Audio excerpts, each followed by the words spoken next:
September, recording, fake touring, and then now I'm looking at a blank wall and I'm going, man, you know, I gotta dial this in. Like I don't know. You know, it's funny though. It's funny because as we all have been doing these live streams, and dude, you know, I love talking on the phone, but doing this, it's a whole new ball game. Yeah, it's awesome. I don't think anyone's gonna leave the house anymore. I don't know, dude. The thing I loved about doing this today, Brian. First, I got up, I showered, I worked out, I combed the hair. Like, I was excited. Keep it tight. Keep it tight. You got to keep it tight. Oh, my gosh. Thank you so much for doing this, Brian. I really appreciate it. Of course. Of course. Hey, you know what? I'll tell you, this is, speaking of keeping it tight, this is probably the last online performance anyone's going to see of me appearing with before my homegrown haircut that I've been doing. I've been cutting my own hair for 2.5 years. Yeah. Dude, old school. It is old school. You know, the first thing I was going to say was, I got to say, I've been enjoying the singer. What do you call this? Sitting around at home. What's the title of the round table or the song? Sitting around at home. I love it. It's actually, so like in Nashville, they always call it like a songwriter's round, you know, because you go in a round, like in a circle. But the song is, it's a Buzzcocks song. There you go. Yeah, that Gorilla Biscuits covered. Yes. When you said that right there, I was like, that is a Buzzcocks song. Yeah. The thing that I've enjoyed about you doing those live performances is obviously, like, you know, you had Warriors on the other day, Love, yes.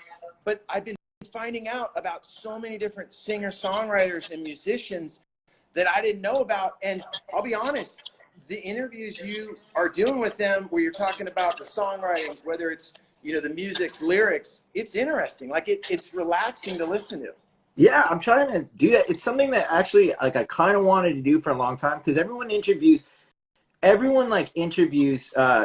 people for their records or whatever, and there's maybe like 50 really good interviewers, and then the rest is just like I always find that it's kind of just the same thing off the press release for everything, you know, so you read the same thing over and over again. And I was like, no one ever really gets deep into songwriting. Like, what if you do when you get jammed up? Like, what do you do when you're like, dude, I got to make a record. I got studio time booked. I don't have a song. Yeah. You know? So just see. One of the best, now I'm going to forget his name. You had him on at the beginning of the week, and it was before Warriors, and he came on twice. I think maybe the session got broken up, and then you guys came back with a second piece. What was his name? John Paul White. Okay. Now he's in that he was in that band called the Civil Wars. Do you remember them? I remember the name, but I never saw them. Huge band, big, yeah. Okay. The thing that I loved about him, really quick, just as everyone's joining, ladies and gentlemen, Brian Fallon. Brian and I go way back, and we'll talk about that today. Brian and I literally saw each other a week before quarantine started. I was doing shows out in, where was it? Was that New Jersey? Point Pleasant, New Jersey, yeah. Yes, where you had to tell me, Joe, you're literally walking distance from the ocean. And I was like, I am? Yeah. Oh my God, I'm such a moron when it comes to like where I am. I just know, okay, there's the show. Okay, here's coffee. Let's go. Yeah. But we were hanging out together, and at that moment, you know, neither one of us knew the extent of what this was going to turn into. No. So I really appreciate you taking the time to do this. Sure. And for everyone showing up, thank you so much. One of the things that your guest said, and it really rang true, was he said being home right now, it's the first time he's been home and not working where he feels guilt-free. Yeah. And that rang true. Yeah. You it's know, crazy. With you, any of the musicians, me, we have been on this treadmill of got to put records out, got to go on tour, got to be here, got to be there. Oh, here's my kid. I love you. Here's my wife. Right. Okay, go, go, go. And whenever I'm home, I do feel guilty if I'm not working. This is the first time ever, and he nailed it when he said that, guilt-free. It's crazy. Are you feeling that way too? Yeah, because you always feel like you should be doing something, because in our line of work, we're both sort of like, we have jobs, but we're freelance, you know, like we don't have bosses, like, and so it's like, if Bill you're Armstrong. not, Bill whoa, Armstrong's my yeah, boss. yeah. But even with Bill, like, if you're not working, like, you're thinking like, dude, what if in 6 months this is over? And but that's at any point from, you know, 2006 to now. Like, I still feel that way. Yeah. So you always are like, I gotta come up with the new thing. What's the next thing? And then, like, you don't really spend time with people. You sort of like checked in, but like in an airport, you know? Well, it's like they always say you need to be in the now, and I'm totally down for that. But when you're a musician or entertainer or anything in the business or just anything you do, you have to live in the future as well, because if you don't, then the dates don't get booked, the shows don't get booked, and before you know it, you don't have any work. So that's what's strange about this right now is we Yeah. literally, everyone's been told, no, you everything's on hold, we'll figure it out later, which Yeah. is scary, you know, but it's also It in is. a strange way, at least for me, when John said that, I really hope when this is done, I can learn how to be with my family and with my friends and still take on that guilt-free attitude and not feel like I gotta, you know, oh my God, I gotta do this, I gotta do that, you know? Yeah, it's really going to be interesting, like how I kind of hope like that people carry that, or even not people, but that I carry that with me, like that feeling of like, well, I don't have anything to do today, so I'm just gonna be checked in, you know. Yeah, It's way different. yeah. I always I'm call that, not living it. yeah, I always call that dropping in. You know, you gotta, you know, Yeah, because when you drop into a wave, when you drop in skating, you got to be committed. yeah, So a couple days ago, I got to share this with you. Remember when I sent you the text and I tried to get like all Rolling Stone reviewer? yeah. I liked it though. That's Did you? But so, in all seriousness, we've known each other a long time. That's the first time that you ever like really told me like, hey, like this meant something to me, and this is why. So I was really like, I got okay, I got a little nervous because usually, you know, when we hit each other, because you're a late guy, like you'll text me sometimes 9 o'clock my time. I'm like, it's midnight where he is, and you're like yeah, just getting into. You're a nighttime guy. So, you know, the other night I sat down and I was like, you know, I really want to listen to Local Honey. I put it on here, I put it on there, but you know what? I'm going to dive into it. I really want to listen to the record from, you know, start to finish. And the first line of the first song, like I said to you, it kicked me in the nuts.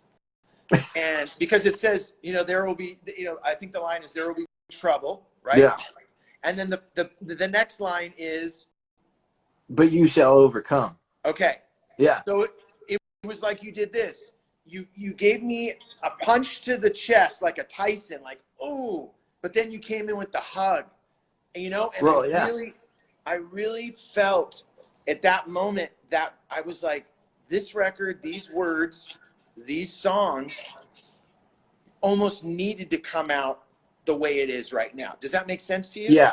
And what's kind of insane is that we were in the studio, like we finished the sequencing, like when the record was done and we were deciding what order the songs were going, it was like end of October, right? Maybe November 1st or something like that. And I said to Peter, who was producing, I was like, hey man, I was like, I think I got to have When You're Ready first. And he kind of like looked over his shoulder and was like, really? That doesn't sound like an opening track. Like you don't want to open with something else?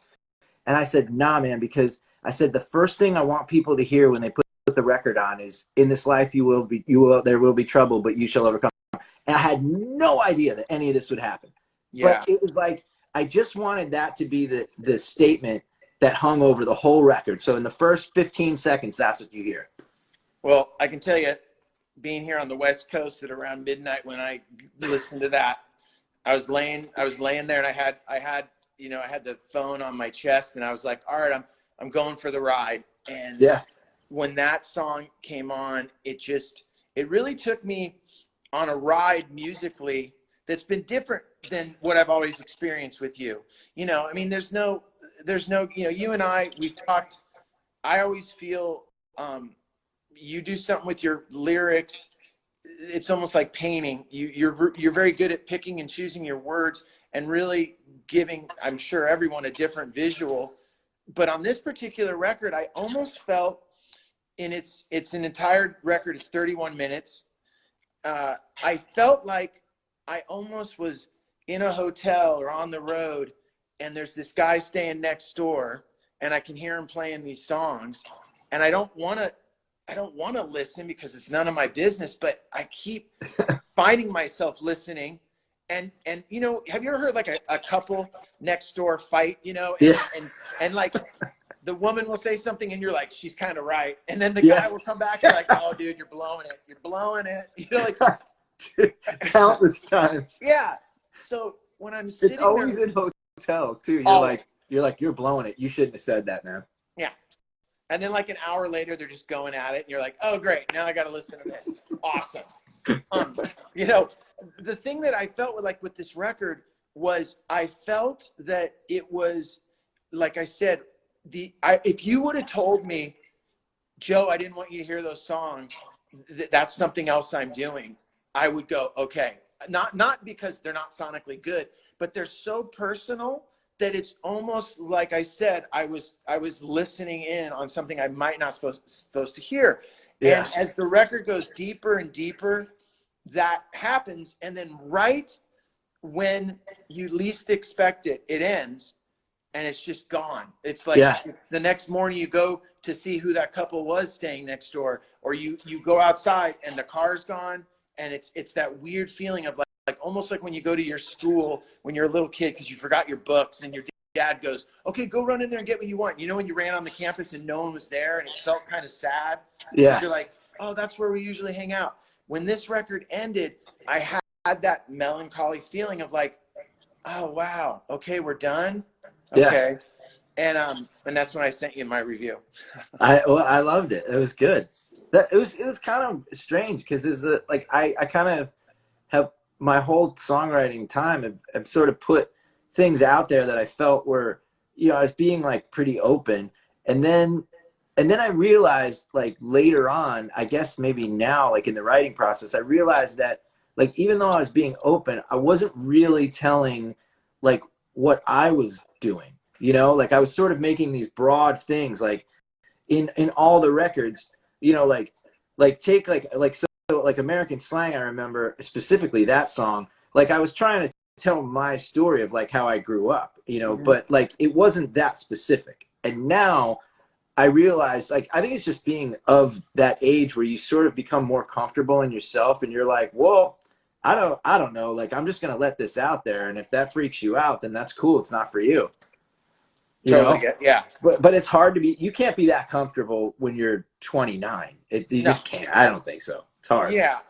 I also think, you know, like American Slang is a good example because, you know, let's step back for a second. And I'm glad you brought that up because I always, whenever I interview someone, I never want to be the guy like, let's just talk about what you've done in the past and not talk about what's going on right now. But I do believe that we don't get to Local Honey without American Slang, without 59 Sound, without Horrible Crows.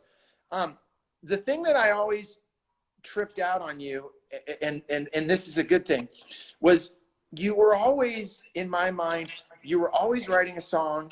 Whenever even when you were in LA at SideOneDummy, I remember at one point I had a conversation with Benny, and Benny and I actually talked about this when I was out on the road with you guys last summer, the summer before. And he said, we were talking, and he said something to the fact of, Brian's always working on a song. And I go, really? And I kind of, you know, grinded him a little bit, like, I mean, really, is he always working on a song? And he goes, Joe, since I've known him as kids, he's always working on a song, and he's always got a part or a lyric or something he's working on. And when we worked together on those records, 59 Sound, American Slang, I always felt, even when you guys were recording the first record, you know, 59 Sound for side one, the first record, always had paper out and you were kind of moving things around and what do you think about this? What do you think about that? but at the same point, not forcing it. Does that make sense? Because I feel a lot of us, you're always trying to find that last song that's going to be the one. And I didn't feel that was going on. It just felt like I have this idea. I got to get it from here to my hand to the paper, through the mic, onto the tape. And that process was always going on. What I feel like with Local Honey is, honestly, I feel like you're still doing that. Just it hasn't stopped. No, it's kind of the way, like, I'm always collecting something to try and some idea or some, I'm working out something, because like I've always thought, like, I think when I was probably before we met, I always thought that I was capable of something cool, like some kind of song or something that was like cool. I was so inspired by the people who did that, and I was just like, I think I can do that. I'm like, maybe I'm crazy, but like I feel this like buzz like in me, like this electric thing where like I feel like I can do something that connects with people. And I wasn't sure what that is, but like I don't know if I'll ever sort of achieve like the pinnacle of it, but I'm always like trying to refine and like not get better. Like I never, it's such a weird thing where it's like I don't look at it like as getting like better than the past work. I always think of it as just like the next thing, like you get like one step closer to the thing that just like plugs in the electricity and the Christmas lights go on, you know. Yeah. And I don't know what that means when it happens, but do you know, and when you say you have that buzzing and stuff, where do you think that's coming from? Is that coming from the universe, higher power? Where do you think that connection to your brain and your ideas of, hey, I got to put this into a melody, hey, I got to put this on paper, where's that coming to you? Where do you think it comes from? I think it comes from, I just think it's something that like I was born with, sort of, you know. I mean, there's like many theories of like where people get driven from, but I don't know, like I've always felt that way. Like I always was like, yeah, but like I'll get good at something, you know, like especially like with an instrument or whatever, like with guitar, and I'll be like, yeah, but how much better could I get? You know, like, could I get better? I don't know. Like, have I reached my peak? And like, there was something that I saw in a ballet school one time, and it said, your competition is not with everyone else around you. Your only competition is yourself. And I was like, whoa. And it like really stuck. And I was just like, yeah, okay. Like all I got to do is do better than I did the last time I did it. And then like, or learn, not better, but like learn more, expand. It's almost like not a race. It's about expanding, you know, it's sort of making like putting more ingredients that are cool in it, you know. And that's it. Well, that line that you said is true. You know, you're not in competition with anyone except yourself, and your biggest critic is yourself. Yeah. How hard are you on yourself with your songwriting? I mean, as a songwriter, I know sometimes when I would write a song, I would say to myself, okay, I love this, but it's a little similar to that, or I love this bridge, but I could do better. How hard are you on yourself when you're sitting down to start writing? And I'm not saying to write an album, but just, hey, I have this idea. How hard, when does that process start of you going, you know what, I gotta change that. That could be something better? It usually happens like the whole way through, you know. Okay. I'm pretty brutal on it. Like I don't, a lot of the times I don't bring in like my manager loves to say, send me the song because you're too serious with it. You got to just send it to me. He goes, you're too hard on it. And I'm always like, yeah, but you know, your quality's got to stay high. Like I feel like I did not let a lot of dogs get through the door in my career. Like there's not a lot of songs where I'd go, no, that was terrible. Like I think there's only like 2 maybe, you know. And what are they? What are they? I can't say. I can't because what if it's somebody's favorite song and then I'm gonna totally bum them out? Yeah, I was just gonna say. I can tell you, none of them are on your records. Okay, there we go. There we go. You know what's funny though is that I know your catalog probably, you know, as good as everyone that's listening, if not better. And I don't looking at the catalog, there isn't anything I've ever like fast forward over. You know, really, at least for me, you know. Yeah. I love though that what you're saying though is that that's so important what you said. where you're saying it's not that you want the song to be better than last time or more successful. You just want to keep almost, is this a good definition? Like making it go wider, like pushing it out? Okay.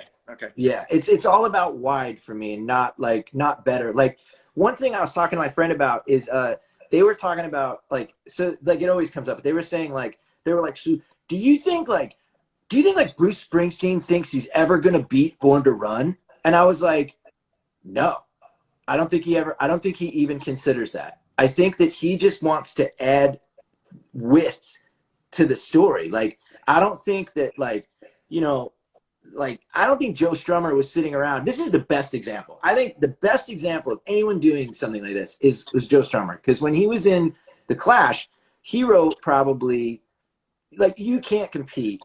I don't even know. Like, the Ramones and The Clash, it's like, how do you compete with those great songs? Yeah, you know? And it's also totally two different bands.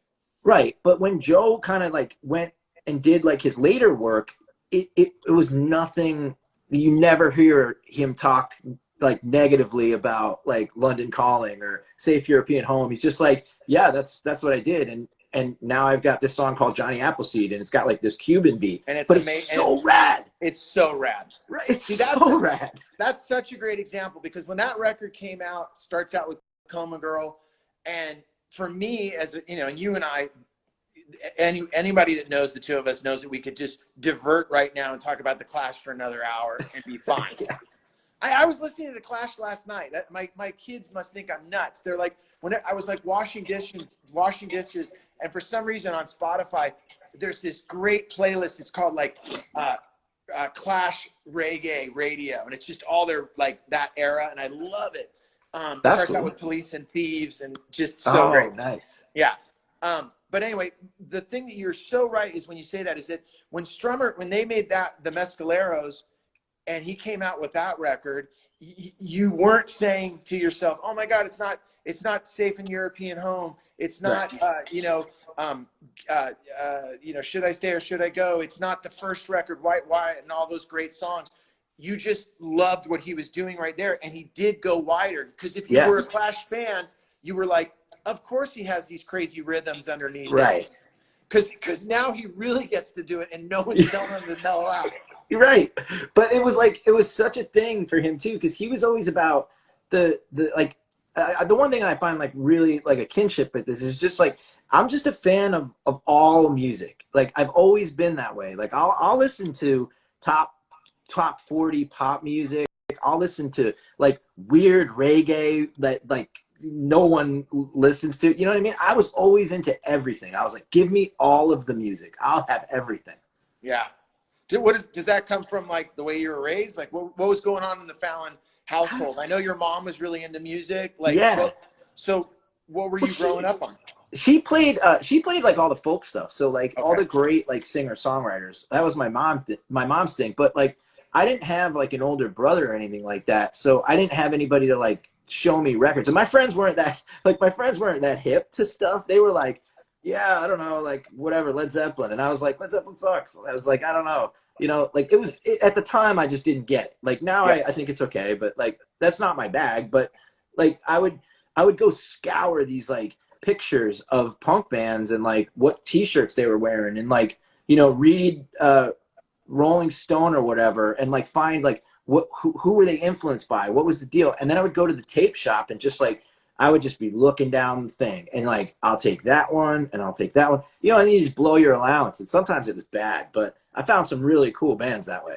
You said something funny when you were interviewing Warriors. You said you trusted your mom more than your friends. Yeah, I did. And I was like, when I look back, you know, my friends didn't turn me on to Sinatra, Jerry Vale, what else? You know, like the Beatles. You know, that was my mom and dad. Yeah. My dad turned me on to Ray Charles. Not my best friends, but and I'm not. Yeah. But it's so funny when you're a kid growing up. You know, there's this moment where you're like, do I trust my friend that I hang out with at school, or do I trust my parents? Because it's a weird moment, you know. Because your parents could lay something bad on you, you know. Right. But it sounds like your mom really laid some good jams on you. Yeah, and the thing about my mom is like she had the street cred because like she was my mom put out a record in the '60s where it was like full on. She was in Washington D.C. full on protest, In it. race riots. But my mom had seen everything. My mom had burned bras, stood up for people like the unfortunate. Like my mom had already done punk, you know, and Yeah. she was like she was dialed in. So like my mom didn't really have anything to prove, and when she was like she's like, you'd be crazy. You know, she would always listen. No, anything I brought home, I would be like, Mom, you know, I found this record by the Dead Boys. What do you think of this? This is a song called Ain't It Fun. He says the C word in it. Can you believe it? And she'd just be like, yeah, it's cool, but it kind of reminds me of, and then she would show me something else and I'd be like, whoa, you know? So Yeah. it was like a fair trade of like thing, but she had seen everything, you know, like there was no, like, I remember like with the Dead Boys specifically, she'd be like, well, how about this song? It's called Eve of Destruction. And you'd be like, what? And then I would listen to it. And it was a guy who sounded like every punk band, but from 1961 before there was punk, you know, Yeah. it was cool. So, and my friends were like, hey man, did you hear like Metallica's Load? And I'd be like, nah, you know what I didn't? Because Metallica wasn't cool anymore. Yeah. Yeah. You can tell I always realize whenever I sit down and talk to people, especially people that I've worked with making records, how important their parents really were with kind of what they turned them on to. I remember, like I said, my dad turned me on to Ray Charles because I remember on my band, we made our first demo or whatever. And I played it to my dad and he goes, I can't hear you singing. And I go, well, no, yeah, I'm right there. And he goes, Joe, do you know about dynamics? And I'm like, what's that? And he puts on Ray Charles. He goes, look, when Ray sings, the music's down. When Ray's done singing, the music comes up. Yeah. And I'm telling you, I was about 14 or 15. And that was how I learned about, you know, that's why when I listen to Social Distortion, I'm like, what's that thing he does when it sounds all chunky and he sings? That's called muting. And I'm like, whoa. That was the one thing too. I remember this, like, this was like hardcore one day. We were at my friend's house and he was kind of into like some punk and stuff like that, but he was like still like big. We met on like Guns N' Roses, but then like sort of split off where he got into like really heavy stuff. And I remember hearing on 120 Minutes, like Story of My Life came on and I saw Mike and it was like a visual and an audio thing at the same time. And I remember freezing. I was like, shut up. Just don't say anything for the next 3 minutes. And I was frozen. And I was pacing around his kitchen, like freaking out, being like, dude, I just saw Jesus, man. Like things are changing. And he was just like, that was lame. And I was like, yo, you're lame. I was like, you're lame. Everything you like is lame. I'm out. And I was just, it was over. Oh man. When you're saying it, you know, that thing you just said, no, you're lame. Yeah. Remember when you loved a band so much, it divided friendships, man. Yes. Like I remember I remember like not talking to friends for like a while. And they're like, Joe, I remember we were both on the basketball team and then you played the Ramones and I didn't like it. And then we weren't friends anymore and you stopped coming to practice. I'm like, yeah, done. That's the deal. Because it's, you know what? It's like, because you find your identity in these things when you're young and you like, you know, when I saw that, I was like, this guy, he's got tattoos everywhere. He's like, he's wearing makeup, like, but he looks so like, yeah. You know? Songs. Yeah, like, songs. Is that a tattoo on his neck? Like, what does his mom think? Yeah. Yeah. How's he going to get a job if this doesn't work out? Yeah. I bet he smokes, you know? Like really. And I bet you his parents know he smokes. Yeah. I bet he smokes in front of him. Dude, I'll tell you, man, I mean, diverting for a sec, the first time I saw Social Distortion, I was 16. It was the first punk band I ever saw. Oh, really? First band I ever saw. My mom. California's cool, man. Oh, dude, my mom made me go live with my dad, and there was a kid. His name was Joel Loya, and he was in a band called Young Alcoholics, and their logo was YA with a martini glass. Loved it. Yeah. And he goes, I meet him, and he says, hey, man, do you want to go see Social Distortion? And I remember, not making this up, I go, I don't know. And he goes, you don't know who they are? And he sings to me, Mommy's Little Monster. He goes, Mommy's Little Monster. He sings Atom Bomb. And like, he sang it to me. And it was so cool, him singing it to me. I'm like, I want to go to that. Like, that's how good the songs were. So we go to the show. Dude, yeah. We went to the show, Brian, and that was when it was original lineup. And Mike Ness comes out with the eyeliner, the shorts, the bondage belt, the hat. And dude, I did the same thing you did in your kitchen. I was like, and then I remember as soon as he started playing guitar, I'd never heard a live band. I thought, I plugged my ears, dude. I was like, dude. And my friend goes, what are you doing? And I go, dude, it's too loud. And he's like, you've never been to a show? I go, no. And he goes, dude, don't cover your ears. But it was the same thing. I was just like, what the hell? And then I remember this. I was so blown away that the songs they were playing, they wrote. I was like, what? How's that possible? Yeah. But that's what set me, like, that was right at the time when I said, that's when I felt that thing. Like, whatever that thing is that makes me, that I still do now with songs. Like, when I saw, right around that time when I saw Social D and those things, that's when the plug, like, went in. And I was like, I'm going to do this. Like, I don't know how long it's going to take, but I'm going to figure it out. You know? Yeah. So then I was like, I got prison bound. I was like, I got to get arrested, you know, so I have something to talk about. Gosh, nightmare. Nightmare as a parent. It was fine though. It's good. I got to, one thing, when we talk about Mike, you brought up Springsteen. I know you're a huge Pearl Jam fan. As a kid growing up, in New Jersey, and you like you just said, you're in the kitchen, you hear this music, your mom's playing music, you grew up to the sounds of Social Distortion, you grew up to the sounds of Pearl Jam and Springsteen and all of them, and then as a songwriter, you start meeting these people, you start talking to them. I mean, do sometimes you just kind of look back on your life at this point and go, wow, am I Forrest Gump? Like, what? How did this happen? Yeah. Like, talk to me, because I know, like, people that are listening right now, there's a kid watching right now, or there's a person that wants to start a band, and you have these visions like, oh my gosh, I love this artist, and then you've shared getting to not only meet the artist, but work with them or talk about songwriting. Can you kind of just broad stroke what that's like, going from just a kid in a kitchen seeing Social Distortion or Springsteen?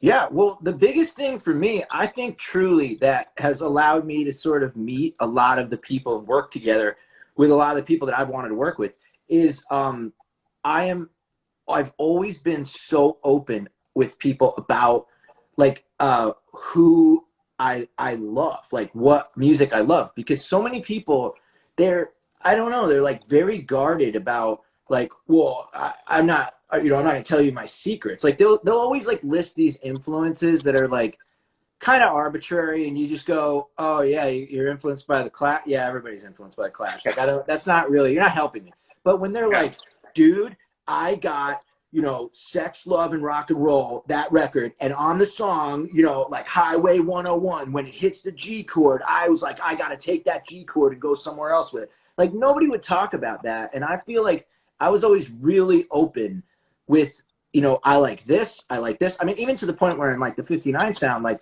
the whole reason that I included all like those nods to all these people is like when I was very young and I would listen to hip hop, they would always be talking about their other bands. Like Tribe Called Quest was talking about Michael Jackson. Like Run DMC was talking about other New York bands. Blondie was talking about Fab Five and Freddy. And like, I was always like, yo, this is like, you did not invent this in a vacuum. So just put it out there. And then because if you do, your people, the people who love the same thing you love, they'll come find you. They'll come, and that's the thing.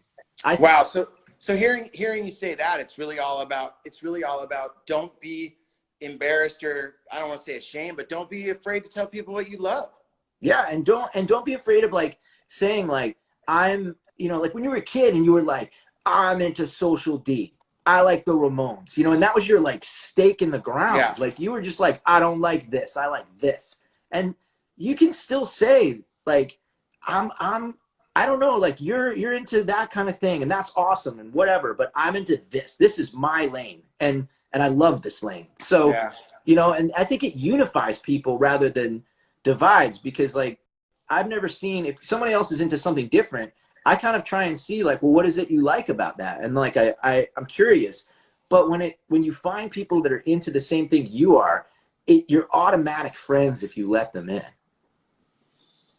Yeah. Well, you know, it's funny because, you know, when the 59 sound came out, I remember you said to me, "Hey, I know you're friends with Jesse Malin." And I was like, Yeah. "Yeah."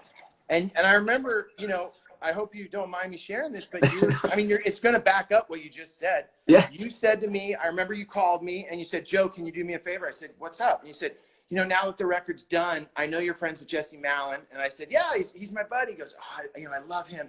And then you go, "I know he's friends with Bruce. Do you think you could get him my record to give to Bruce?" And I remember I go, "You know what, man? I'll reach out to Jesse right away and I'll, you know, we'll see what happens." And I remember, I'll never forget this.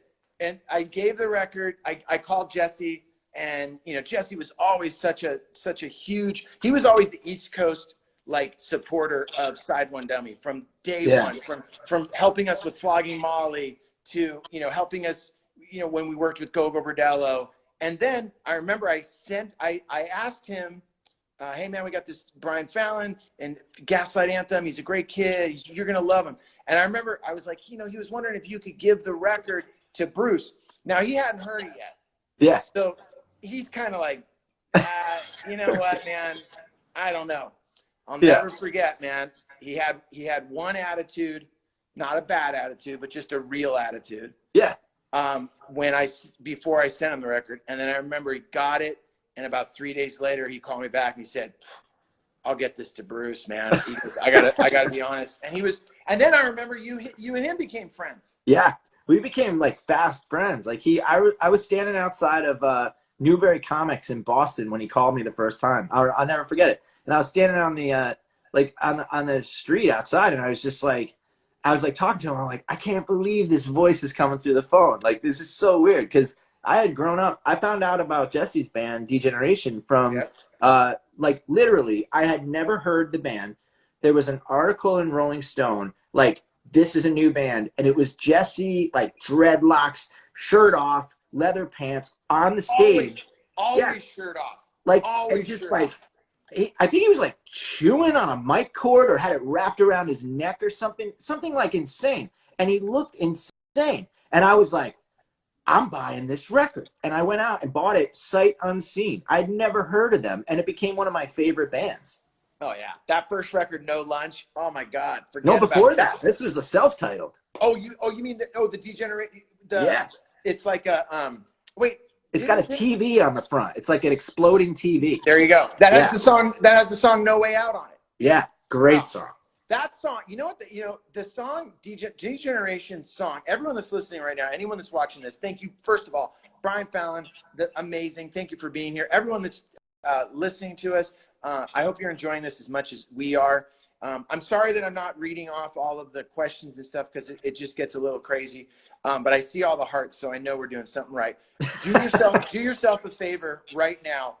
When we're done with this, go on Spotify and listen to the song by Degeneration, No Way Out. It is one of the most, it's a punk rock song that I remember the first time I heard him, I was like, is this a cover? It's so good.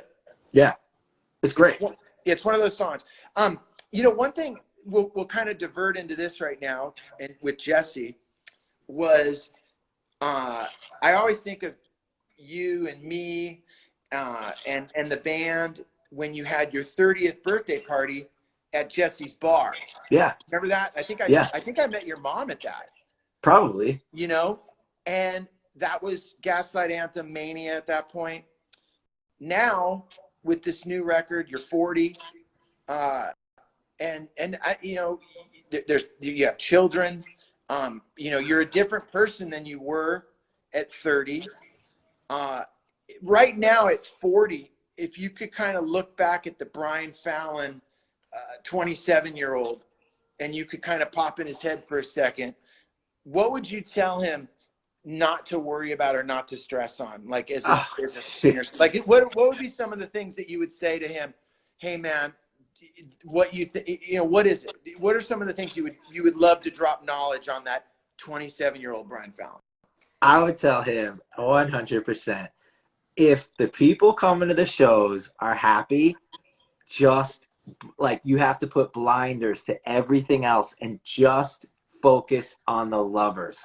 Like the people who love your music, don't listen to don't read reviews, don't worry about what anybody's opinion is. Don't listen to like, anyone's like even sometimes well meant advice. Like just focus on like if you're doing something that makes people smile, then you're doing the right thing no matter what anyone else says.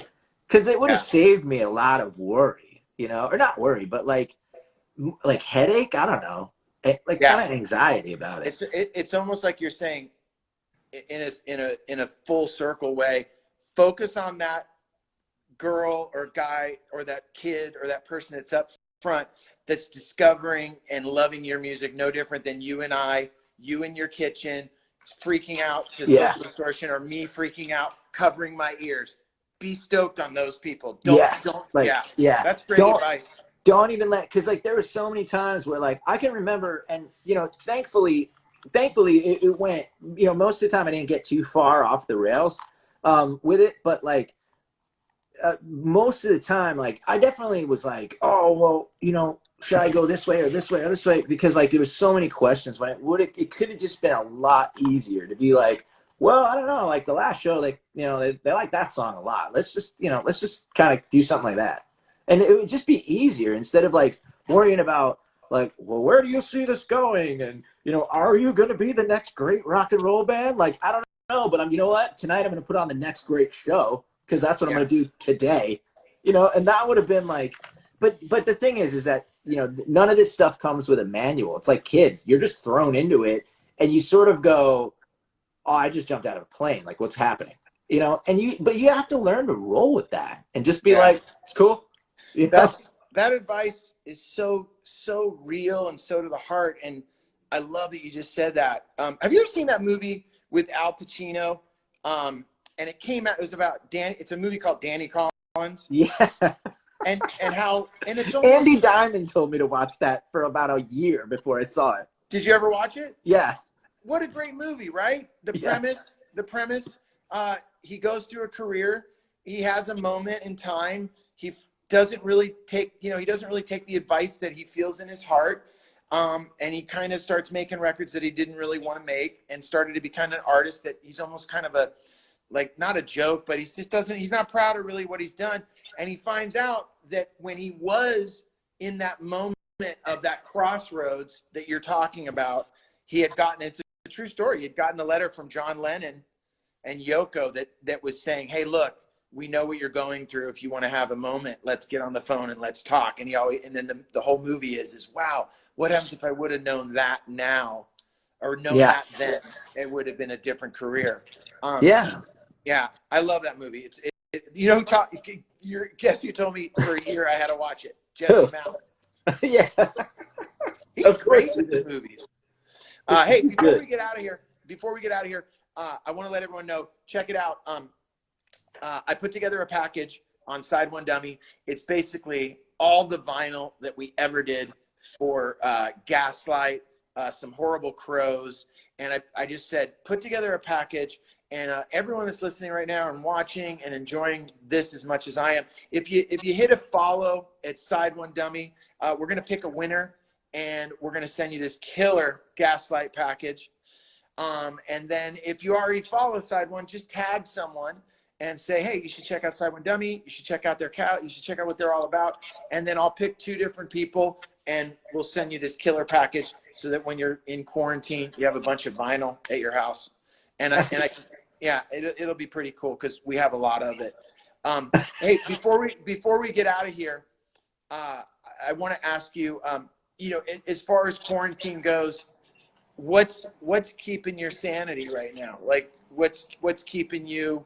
Are you following a schedule? Are you like at our house? we do dinner and movies. Yeah. We've never, are you doing anything like that? Yeah, we do the but like games like or with the kids and just like throwing like the hacky sack into the whatever. But Yeah. like also just like we'll watch movies a lot, but also like tuning into like shows. Like when people are doing shows online, like Jeff Rosenstock did like a show like the other like a live stream show, Okay. and like just dialing into that and like Yeah. watching people do things live. It makes Yeah. you feel like you're not crazy. Yeah. You know what? One of the things I've done, I don't know about you, but like during the quarantine, I started realizing there was things I missed that I haven't done in a long time. And I started making this list of stuff that what I was going to say was I start making these lists of things that I haven't done in a long time of like, I know this sounds crazy, but like, I was like, I miss camping. Like I haven't done that in ages, and like making a little list of that. Anything that you haven't done in a long time since quarantine started, you kind of took for granted that when we get to get back out that you're going to go do. Okay, so I have never taken a vacation. And honestly, man, I just said this afternoon. I was like, listen, I don't care what happens. I don't care what goes on. As soon as everything's chill again, we're going on vacation. And that's just the end of it. Like, I've never been. Yeah. I've never been on a real vacation. Like, meaning like I've never been on a place where I was part of the equation and said, not like I've been drug places before, but I've never been in one where I was like, I want to go here. Does everybody else? Yes, we agree. Yes. Okay, cool. Let's go here and let's not do any work for a week. Yeah. It's never happened. You're saying that you want to go somewhere, and it's not because Dad has a show. It's not because we're going to start a tour in a week. Right. Yeah. It's not because tour starts here, so let's go there a week early. Yeah. What you're saying is someone runs into Brian Fallon with sunscreen and shorts on and goes, is that really Brian Fallon right now? Yeah. And I'll have a like NA pina colada and I'll pour it over my head. It'll be great. Yeah. Dude, I saw Brian Fallon just pouring non-alcoholic drinks over his head in the pool. He's out of control. I think somebody licked his face. It was cool. He didn't mind. Didn't care. Nah. Hey, thank you for everything, Brian. It's always been so great working with you. I got to say this. Thank you, too, you were the first friend that supported me with my stand-up. I mean, you took me, I opened up for you when you first did your first acoustic show in LA at the Troubadour. Yeah. Whenever I came to New York, you always came to see me, do stand-up. When Gaslight did the 10-year anniversary, I always tripped out that you picked me to open. And I'm sure your fans tripped out as much. Like, why is he up there? No, they're cool. They can hang. They're all right. No, you've been so supportive of it, and it's been so fun working together, for as many years as we have. And I gotta say, this record, it sounds silly, but I can say it because I'm older than you. I'm proud of you. I love where you're going, and I love that you're still pushing it wider and wider. And I can't wait to hear what you continue to write. And I can't wait to see you again when this is behind us. And we'll get through it. Thank you. Thank you too. You've done everything. You've done everything. I don't think I'd be here if it wasn't for you and Bill. We've had one hell of a party, man. We have. And you know what? We've always stayed. We never had a lot of like long-term relationships. There's always like a weird divot. We never had that divot. We've always been cool. Like we've never run into bad blood. I mean, one of the things I'll share just, for the people is that one of the things that I always loved about Gaslight, and one of the things I've been so fortunate with the bands on SideOneDummy is Bill and I have been so blessed. We never ever had to work with like any jerks. Like every band you're talking about, Chris Farron, Jeff Rosenstock. I mean, these people are amazing artists, but they're good people. And I mean, the higher power, man, has blessed me because the people that we've dealt with, just good people, and we never had to deal with any weirdness. And so many of the bands, like Bill and I joke about it all the time. I still can't believe we started this thing 25 years ago, and we're still doing it. That's awesome. Hey, by the way, I got to turn you on to some plasma canvas. Have you listened to that All yet? right. No, Yeah. send it to me. You're going to like it. All right. Yeah. You like the heavy. It gets heavy.